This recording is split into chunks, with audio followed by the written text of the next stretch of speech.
6-Minute English. From bbclearningenglish.com. Hello, this is 6-Minute English from BBC Learning English. I'm Sam. And I'm Neil. Woo! Trick or treat.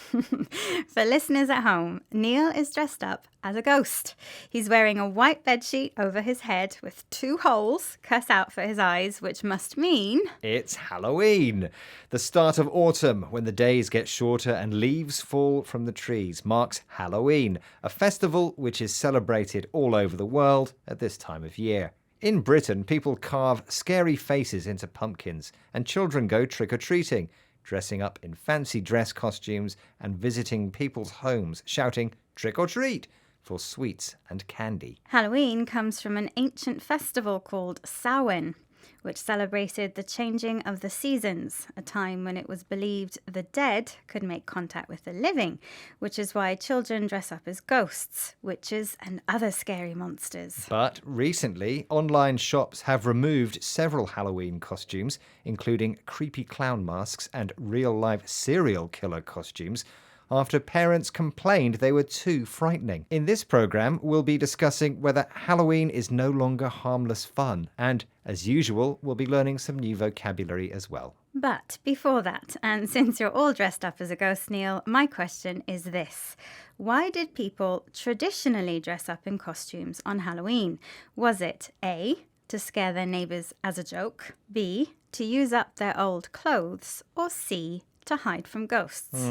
I think it was to hide from ghosts. Okay, Neil, we'll find out the answer later in the programme. In recent years, Halloween has become more influenced by American horror movies like Friday the 13th or Scream. Some parents now think Halloween costumes are too scary and over the top, a phrase meaning too extreme and unsuitable. Mother of 2, Joanne O'Connell, was shocked when she took her 10-year-old daughters shopping for Halloween costumes. Here she explains what she saw to BBC Radio 4 programme You and Yours. They've seen decorations of small children holding a teddy bear covered in blood.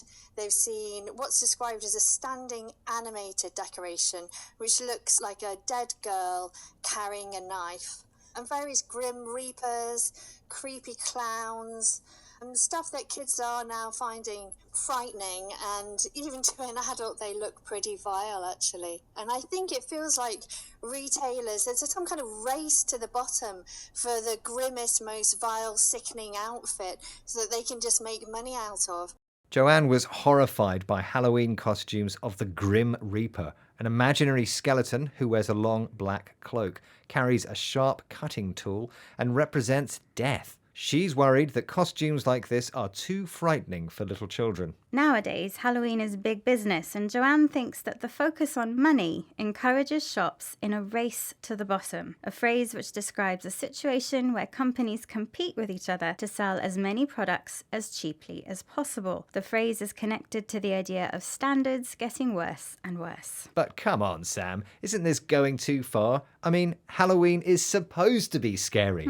Yeah, parents don't want to stop people having fun, but over-the-top costumes are too scary for younger children, and some mums say they will no longer open the door to trick-or-treaters because the costumes are giving children nightmares. Siobhan Freegard, founder of the parenting website Channel Mum, thinks a compromise is needed. Here she is talking to BBC Radio 4's You and Yours. There's a sort of a halfway house, isn't there? I mean, I know everyone refers to the new generation as the snowflake generation, and we shouldn't be so worried about our little darlings. But there's a point beyond which it becomes tasteful or appropriate. Siobhan thinks that scary costumes are okay for teenagers, but she also wants to protect younger children. She thinks we need to find a halfway house, a compromise or arrangement which includes features of 2 opposing ideas. She also uses the expression the snowflake generation, a phrase which is sometimes used to describe the generation of young people who became adults in or after the 2010s and who are considered by some to be easily upset and offended. Now I can see how some costumes are over the top, and I don't want to spoil Halloween for anyone.